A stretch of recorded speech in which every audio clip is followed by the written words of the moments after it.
फलटणमध्ये थोड्याच वेळामध्ये रणजित निंबाळकरांची जाहीर पत्रकार परिषद होणार आहे। ज्यांना आरोप करायचे आहेत त्यांच्यासाठी व्यासपीठ आणि खुर्च्यांची व्यवस्था आहे। ज्यांना आरोप करायचे आहेत त्यांनी पत्रकार परिषदेला यावं असं त्यांच्याकडून जाहीर करण्यात आलेलं आहे। निंबाळकरांवर गंभीर आरोप करण्यात आलेले आहेत आणि निंबाळकर त्यावर जाहीर पत्रकार परिषद घेणार आहेत। फलटणमध्ये थोड्याच वेळामध्ये ही पत्रकार परिषद होणार आहे। प्रदीप कापसे आमचे प्रतिनिधी अधिक माहिती देतील। प्रदीप,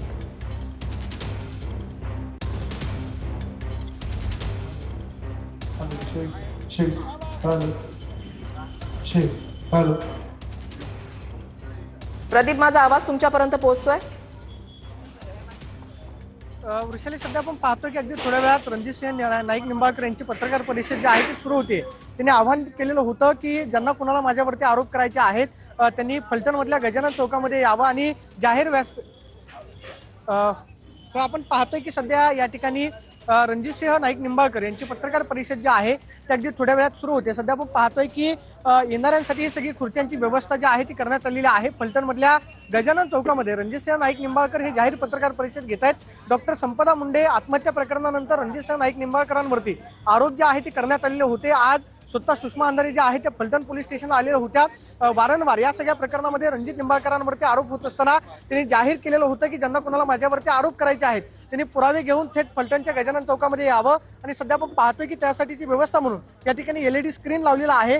कदाचित या स्क्रीनवरती रणजित सिंह नाईक निंबाळकरांकडून व्हिडिओ जो आहे तो सुद्धा दाखवला जाऊ शकतो। सगळ्यांना बसण्याची व्यवस्था केलेली आहे। त्यांनी सांगितलेलं होतं की पोलीस संरक्षणामध्ये ज्यांना कोणाला आरोप करायचे आहेत त्यांनी यावं, यासाठी माईकची सगळी व्यवस्था उपलब्ध असेल आणि रणजित सिंह नाईक निंबाळकर हे जाहीर व्यासपीठावरून उत्तर देतील। आपण पाहतोय की त्याची सगळी तयारी आपल्याला या गजानन चौकामध्ये करण्यात आलेली पाहायला मिळते। काय हजार खुर्च्यांची व्यवस्था जी आहे त्या ठिकाणी करण्यात आलेली आहे।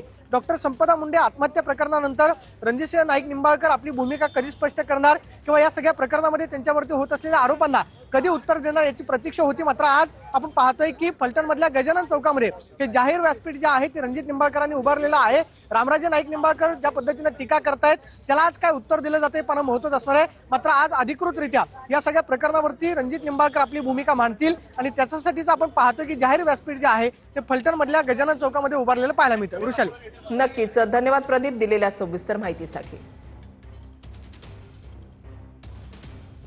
फलटणमध्ये थोड्याच वेळामध्ये पत्रकार परिषद होणार आहे।